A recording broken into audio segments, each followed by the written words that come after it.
friends. Welcome to today's podcast. I'm so glad you're here. I have an exciting guest here. His name is Greg Encowski, and how I find my guests is the World Wide Web, right? All these people either reach out to me or reach out to them, and I'm excited. He wrote a book called Dare to Thrive, Lessons Learned from a Trauma Survivor, and I am all about understanding our trauma because our trauma is a lens that we view life with, and if we can understand ourselves more, we can have a better life.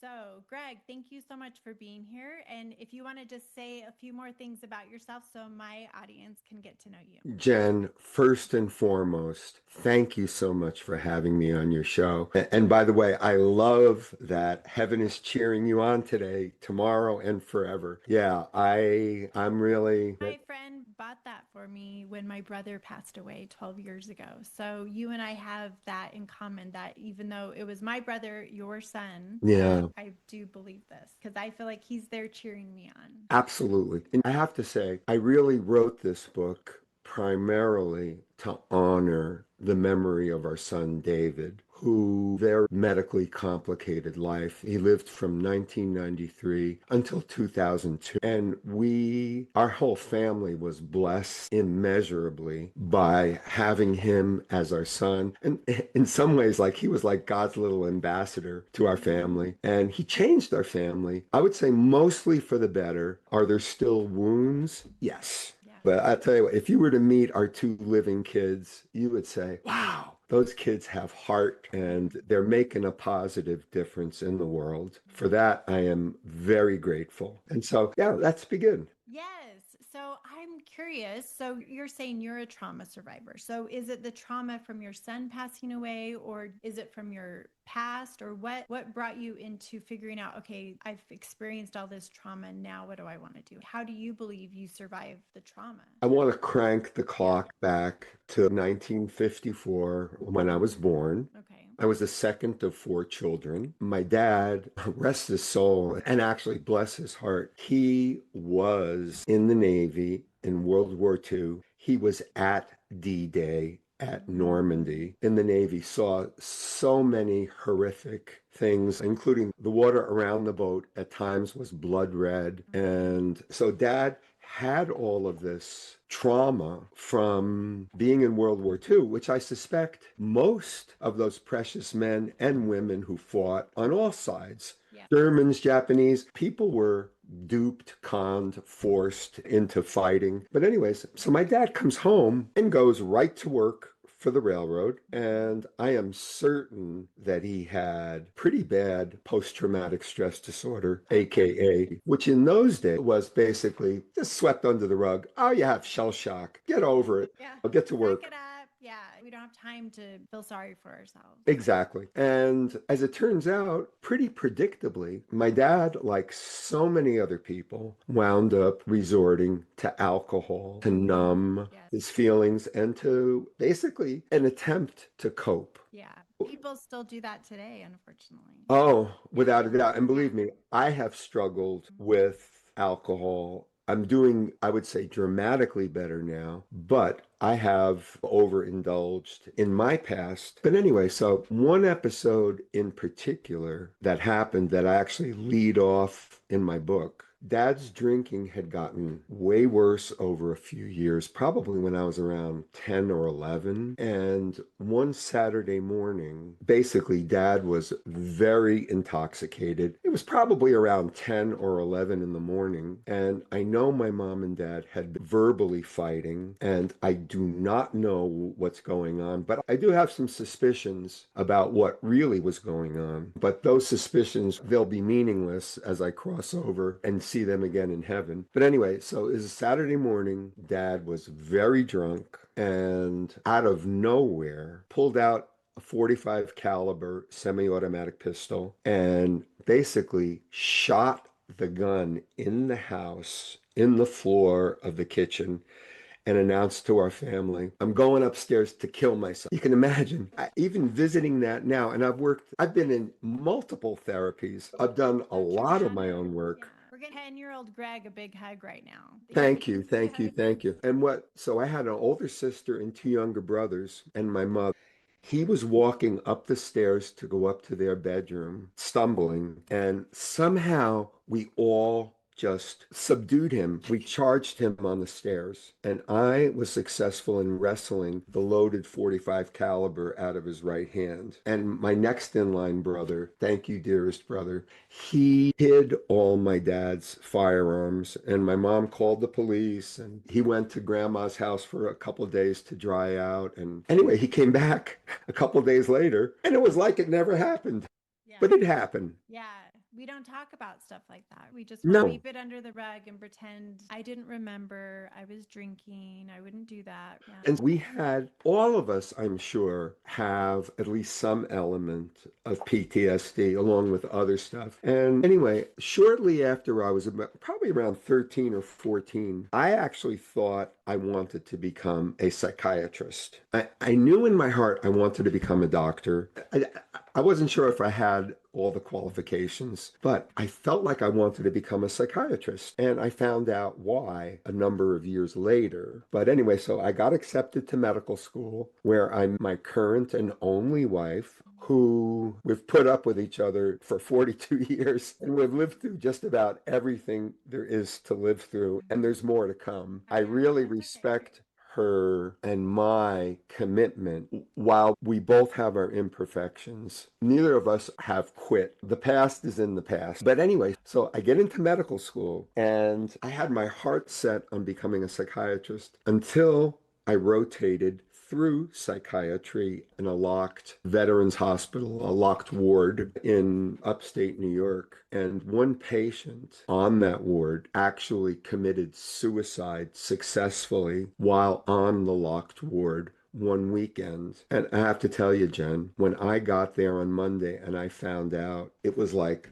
God helped me just turn the switch off. And I said, there's no way I would want to become a psychiatrist. And then I found out several years later, why? Because I wanted to heal my family and heal my own wounds, which is really not a good reason to go into psychiatry, along with being very sensitive. I wound up. Maybe it was a blessing in disguise that you realized like this probably wouldn't have been a good path for you. So what kind of doctor did you become? I became a diagnostic radiologist. Very dramatically different in that I don't have a tremendous amount of patient contact unless I'm doing a procedure or helping out in some fashion. But I usually just see the patient's images, which, Jen, for whatever reason, God gave me an amazing ability to be able to look at images and extract the useful information from them. I got very good at it, and I had a really darn good career. But the highlight of my life really is having had our children. That is far and away the pinnacle of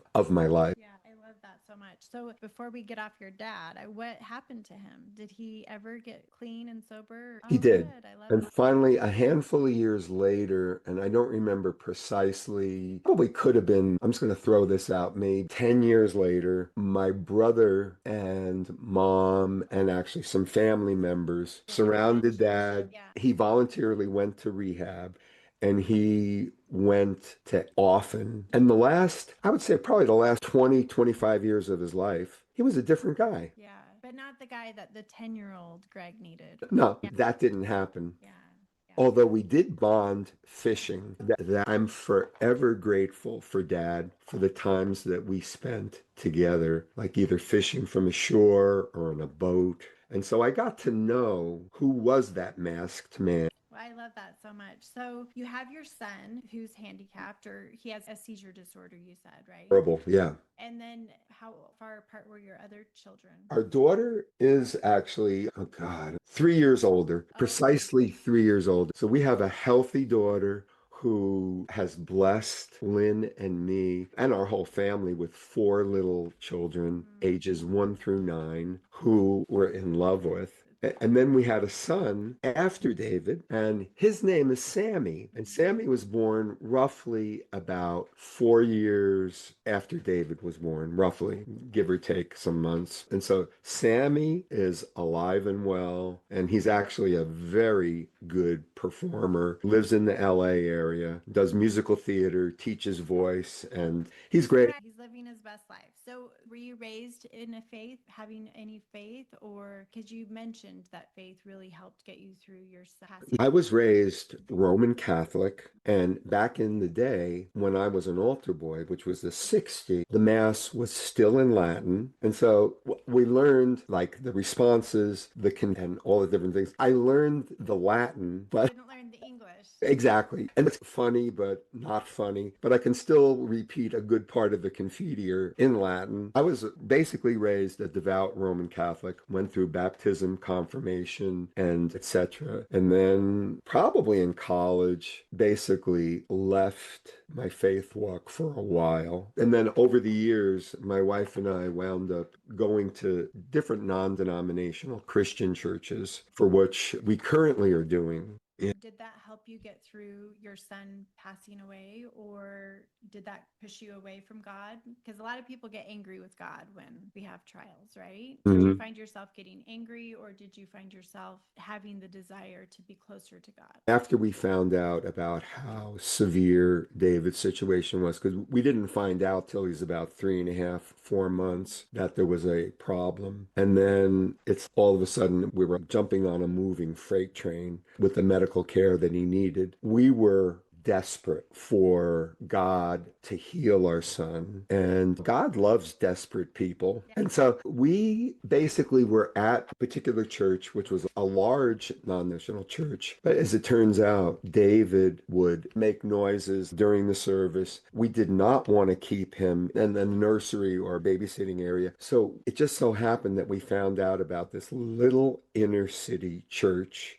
called the Downtown Church. And it was more homey, more free-flowing. In fact, the pastor, his name is Doug Lanier, has become my best friend in Fresno. He wrote the foreword to my autobiography, as I feel he knows us inside out, and he loves us and has walked with us on the entire journey of David's life. I love that. For whatever reason, you felt uncomfortable, it sounds like, at your big church, and you thought, I need to go somewhere else. I need to find somewhere else that we belong. And you found a lifelong friend and a safer place, right? I think when we're experiencing things that are traumatic, we have to find our safety. We have to feel safe. And you, for whatever reason, didn't feel safe in that other church, but you found safety in the downtown church. Yeah. And so we dug in, and I have to say, if you or anybody in your audience ever wants to hear about in blow by blow detail, we went to just about every healing evangelist and healing crusades, you name it, we did it. We went to all sorts of churches, and I still believe that is a God who does work miracles. I've seen some miracles in my life. I haven't seen too many creative miracles, like where somebody goes from like the situation that David had, function like an infant. I haven't seen that to being totally healthy. But God allowed a major miracle to happen with David in that when David passed on, he is now whole and healthy. And me being 72, I believe I'm in the last quarter, unless either Jesus comes back or AI discovers immortality. But it doesn't matter. I don't want to live forever. Yeah, you want to see your son again. Oh, I missed. The beautiful thing, I think sometimes we think miracles, we have the idea of how the miracle is supposed to go play out. Right. But really, sometimes the miracle is in refining us, in helping connect our relationship with our spouse or with our kids, or we learn or teach someone something, like our faith helps other people. So sometimes we think, oh, the miracle has to be healing my son, but really sometimes we need the miracle. Like our son was the conduit for how we found God or grew our faith or whatever. So even though it is hard when our loved ones pass, there can be real beauty. It takes a lot of healing to get there, right? Because we're sad and devastated. Sounds like you have done a lot of healing. I have. Yeah. And believe me, I thought it was done. It wasn't. All I can say is I'm a work in progress, but I have discovered some things through my life that have helped me press on and continue to live and live with purpose and meaning. Yeah, I wish more people I guess you're a baby boomer. Are you a baby boomer? Yeah, born in 54. Yeah, towards the end. So I just wish that more people in your generation could heal their trauma because their kids are begging them to. And so I think you're such a great example that no matter your age, healing's always possible. And recognizing trauma and not blaming your dad, you're just looking at it from the lens to see, okay, no wonder I have carried these hurts and pains, and now you can help other people. Yeah. I like that you have done this. Absolutely. And after I retired out 12 years ago as a radiologist, it was perfect timing for me. I had been there, done that. And since then, I actually spent a year as an assistant to the hospital chaplain at the same hospital that I was a radiologist at. And so I've done my best to come alongside people, and so has my wife, Lynn. In fact, I can see us in the future at some point possibly helping out in a hospice situation as volunteers, or even at the children's hospital. We have a very nice children's hospital in Fresno County. And, what we've gone through deserves to be shared. And God is real. You could help so many people. And I will tell you, okay, if it's okay for me to shameless promotion, that's why I wrote my autobiography, Dare to Thrive, Lessons Learned from a Trauma Survivor. Where do we find your book? How are we going to find it? Particularly Amazon, they say, is the best place, Barnes and Noble, and also there's other places as well. Someone wants to find you, Greg. Tell us some okay. of the links. I can give you, okay, how about this? Yeah. My email address is my last name, lowercase, Lynn Greg, LYNGREG at gmail.com. Perfect. And Facebook, I'm on just Greg. I'll put all your other links. Beautiful. So if anyone wants to buy your book or contact Greg, you can, and look in the show notes. But really fast, what do you see as your happily even after the next 25 years? We're going to say you're going to live. How old are you going to be when you die? You're going to be 100? I'm going to be between 99 and 100. So that's 20, you're 72. So I'm terrible at math. 28 years. Yeah. So what's the next 28 years? What are you going to do? I'll tell you what, how about this? Okay, I'm going to read this. Yeah, I want you to read it. Okay, my Dare to Thrive reminds us all that while pain is inevitable, it does not define us. And through forgiveness, perseverance, and unwavering faith, we have the power to transform wounds into wisdom. And so, armed with that, I am doing my very best to be a positive influence. Even when I go out like to Costco, when I see somebody like in a wheelchair or something along those lines, and they're trying to get something from a shelf, if I'm around, I will be helping them. My goal is to give the best of me, particularly to my wife. And we both had a few medical challenges, some ongoing. I want to give the best to myself, to my daughter, son-in-law, 4 grandkids, Sammy, his significant other, Kobe. And I want to leave this world with the knowledge that I really went for unconditional love, or as close to it as I could get, and also walking in forgiveness with humor. And there isn't much else. There isn't much else to say. And what a beautiful tribute to your son, David, right? Thank you. It's beautiful. Thank you so much, Greg, for coming on my podcast today. So just remember, if you want to buy his book, it is called Dare to Thrive, Lessons Learned from a Trauma Survivor. You can find that at Amazon or Barnes & Noble. Or also, we're going to put all the links in our show notes so you can contact him. But thank you so much for taking your time out today to be on my podcast and to share your story. I think as we share our stories, we can connect and grow together. So thank you so much. Thank you so much, Jen.